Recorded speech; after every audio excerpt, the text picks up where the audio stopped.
के कही ना कैलू भल काम बन राम के दिहलू कि करा के करे बाबू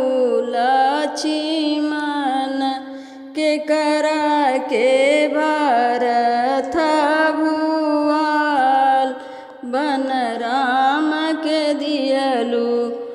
कौशल्या करामा सुमित्र बाबू लक्ष्मण कौकेयी के भरत भुआल बन राम के दियनी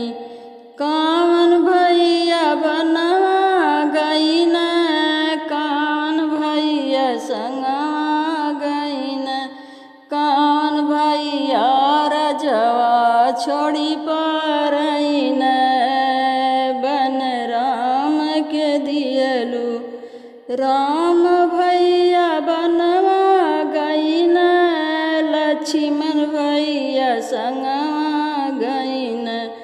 भरत बोल रजवा छोड़ी परईन बन राम के दियलू के कही न कैलू